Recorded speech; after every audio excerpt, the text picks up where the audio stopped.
በዚህ ቪዲዮ ምንም አይነት ዶላር ባይኖራችሁ እንኳን ባላችሁ የኢትዮጵያ ብር ወደ ፓዮኒር ማስተርካርዱ የምታስገቡበትን 4 የተለያዩ አይነት መንገዶችን ነግራችኋለሁ። እስካሁን የዚህ ቻናል ቤተሰብ ካልሆናችሁ ቻናልን ሰብስክራይብ እና የደወል ምልክቱን በመጫን እንዲሁም ቪዲዮ ላይክ፣ ሼር በማድረግ ስለ ኦንላይን የክፍያ መንገዶች ብዙ መረጃዎች ማግኘት ትችላላችሁ። የመጀመሪያው ከፓዮኒር ወደ ፓዮኒር ማስተላለፍ ነው። እንደሚታወቀው ፓዮኒር ማስተርካርድ ሜን አካውንቱ ፓዮኒር ነው። ስለዚህ ወደ ፓዮኒር የገባውን ገንዘብ በሙሉ ፓዮኒር ማስተርካርድ መጠቀም ትችላላችሁ። ሌላ ፓዮኒር አካውንት ያለው ሰው እንዲልክላችሁ በማድረግ ፓዮኒር ማስተርካርዳችሁን ቶፕ አፕ ማድረግ ትችላላችሁ ወይም ደግሞ ማሙላት ትችላላችሁ ማለት ነው። እናንተ በኢትዮጵያ ብር በዚሁ ትልኩና እና እሱ ደግሞ በዛው ዲፖዚት እንዲያደርጉላችሁ ማድረግ ትችላላችሁ። እናንተ በኢትዮጵያ ብር ካልኩሌት አድርጋችሁ ሰዱታላችሁ። ሁለተኛው ደግሞ ከፔፓል ላይ ያላችሁን ገንዘብ ወደ ፓዮኒር አካውንታችሁ መላክ ትችላላችሁ።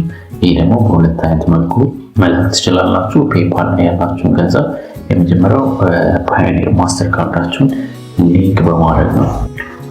ፓዮኒር ማስተርካርዳችሁን ሊንክ ማድረግ ትችላላችሁ። ሊንክ ዴቢት ካርድ የሚለውን በመጠቀም ማለት ነው። ሁለተኛው ደግሞ ኢንተርናሽናል ባንክ አካውንት ሊንክ ማድረግ ትችላላችሁ። ኢንተርናሽናል ባንክ አካውንት ደግሞ ዊዝሊ ፓዮኒር ማስተርካርድ በከፈታችሁት የፓዮኒር አካውንት ኦርደር ማድረግ ትችላላችሁ። እስካሁን በእኔ በኩል ኦርደር ላደረጉ ማስተርካርድ ኦርደር ላደረጉትም ኢንተርናሽናል ባንክ አካውንት ሰጥቻቸዋለሁ፣ አውጥቼላቸዋለሁ። ስለዚህ ያኛውን ሊንክ በማድረግ ሊንክ ያደረጉትን ደግሞ ወደ ፓዮኒር ማስገባት ይቻላል ከኢንተርናሽናል ባንክ አካውንቱ ማለት ነው።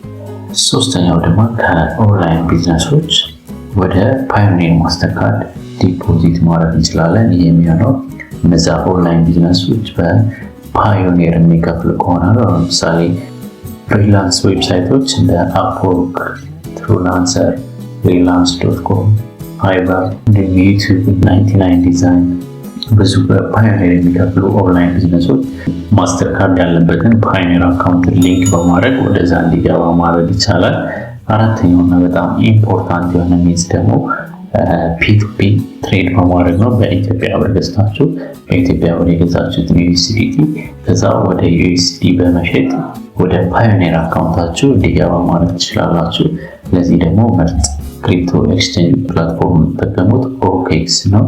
ኦኬክስ ለምን ተመረጠ ለሚለው ደግሞ ፓዮኒር አካውንት የፒቱፒ ፔሜንት ሜተድ ላይ ስላለ ነው። የሌሎቹ ግን የለውም ማለት ነው።